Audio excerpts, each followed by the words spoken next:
Right. So after speculations and after a long wait, the Black Star squad has been announced, or the Black Star squad for the upcoming Unity Cup has been officially announced. Some of the players already arrived in London. We saw some pictures and some videos of the players in London, but we needed to know the full squad. I think OTTO ADDO and the Ghana Football Association has finally released the squad, and we are going to go into it. It has some interesting names in there, and that's what we are going to do. So without wasting much time, let's get straight into today's video. Right. So I think OTTO ADDO squad has a lot of things, and that's what we're going to talk about. We're going to talk about some few talking points. First of all, it looks like a squad of retainees. Lots of players who have been out of the team for a while now have been given an opportunity to be in the squad. And also, some players who have been absent, some players who have been very active in the squad, have been asked to rest, I believe, because someone like Thomas Partey, Semenyo, and Naki Williams, these are players that are not in the squad. But let me try and see if I can go through the squad, and then we'll talk about the major talking points. So we have Lawrence Atiziki in Gok in poster. We have Benjamin Asari of Accra Suffolk. We have Joseph Tete Annan of St. Patrick's Athletic. He was with West Ham United at a point. There's Gideon Mensah, Ebenezer Annan, Mohamed Salisu, Stefan Ambrosius, Aaron Issel. There's Mahmoud Kamaradini of Mediama. There's Caleb Yurinchi, that's the midfielders. Abdul Saleh Samed of Sunderland. There's Ibrahim Suleimana, Abu Francis. There's Majid Ashmeru, Abdul Aziz Issa of Barcelona Athletic.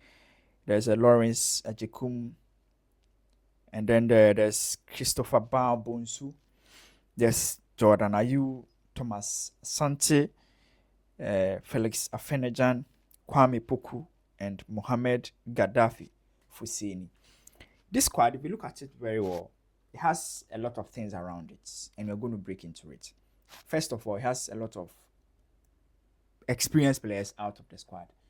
So Semenyo, Mohamed Kudus, Thomas Partey, these are players that are fit, but they are not in the squad. So you should know that either they have asked the coach to excuse them, or they want to rest. Thomas Partey, you understand, because he's still trying to find a club. Semenyo has been very active for his clubs, and he needs some rest. Same as Naki Williams. And then also Mohamed Kudus. So these players, in as much as Kudus, Semenyo, and Thomas Partey are already in England, I think the coaches wanted to rest them, and also gives an opportunity to other players. And I'll come to the next part. The next part is the coach trying to use this game to assess some players who have been in the news for a while now.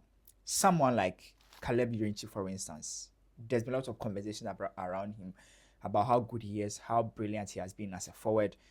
So games like this that has nothing at stake, the coach will use it to, one way or the other, like assess his players, like assess new players, more like a justify your inclusion. That's it. Other players like Fusenu, for instance, he's been very good for his club side. Scores, I think he's been one of the best performing Black Stars players or Black Stars forward in recent times. But yeah, obviously, OTTO ADDO cannot use the World Cup qualifiers to assess such a player. So he will give him an opportunity in these kind of moments. So that's it. Someone like Aziz, for instance, graduating them from the U20 to the senior team. These are games that you can use that. These are call-ups that you can do. And then let's go to the returnees. Because if there's major competitive games, the coaches will not be able to use that to bring players who have been out of the team for a while. And personally, I am happy for someone like Afenejan. He has gone through a lot, ups and downs, an excellent goal scorer. He's a very, very good footballer. On any day, he's brilliant. He's young. When we dropped him from the Qatar 2022 World Cup squad, I think it really affected him. And he's been out of the Black Stars for a while now. His inclusion is also great because he's a future Black Stars forward. But he's been out of the team. He needs to be closer to the team and grow. You see? So for me, his inclusion is very important. There's Saleh Samed. There's Majid Ashimeru. Right now, we are still struggling for a DM kind of thing, And Partey moving out. Like, I'm not saying Partey is retiring from the Black Stars, but we can't always play Thomas Partey alone. So these are games that the coach will need other players that he can try. And the fact that Partey is not around will also give us an opportunity to try a different midfield pair and see how it goes. Ashimeru coming back, Salas coming back, and all that. These are great and solid. So that's what I think about the squad. Is a squad that, one, giving the coaches the opportunity to assess new players. One, also an opportunity to give players that have been out of the squad a chance to come back into the squad and reprove themselves. And also is a game that has little at stake. In as much as it's Ghana versus Nigeria, that at any point we need to win. I think this is a squad that gives the coaches the opportunity to try a lot of things. And one way or the other, you are assured 2 games, I think.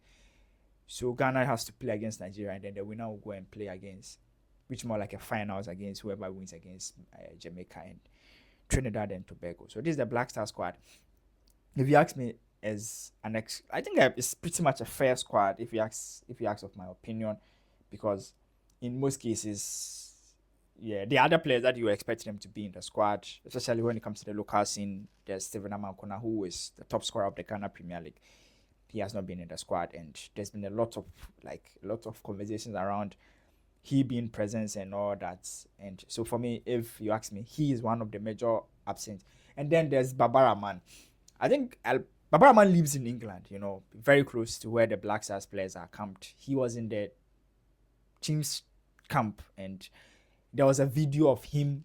And when the press saw Babaraman, the press saw that, thought he has been called by the coach. But as a matter of fact, he was not called. He just came to visit the squad, I don't think Babaraman will come back to play for the Black Stars. I think he's made it clear, and he wants his peace of mind. He's suffered too much. The Ghana will play his first game on May 28th, I should say, and then the finals is on 31st May. So this is the full squad. We are hoping that the Black Stars will be great, and then it's our prayer and our wish that other players will get the opportunity to play. Personally, as I said, I am hoping that this will be a game that Ghana will use to try new players. I think OTTO ADDO, it's unfortunate that we are not going for the African Cup of Nations, but we have some few World Cup qualifiers games to play, and then we have to also prepare for the World Cup, because we are qualifying, or we've already qualified. We have some few. We just need one win to qualify, and we have about 2 to 3 games to play. So it's our hope and our prayer that the Black Stars will use these games to excel. Personally, I'm very happy for Afenejan and his return. I'm really looking forward to how OTTO ADDO will use him, and whether he will get an opportunity to play also in that particular game. My name is Delale Frank, or to meet again. Bye-bye for now.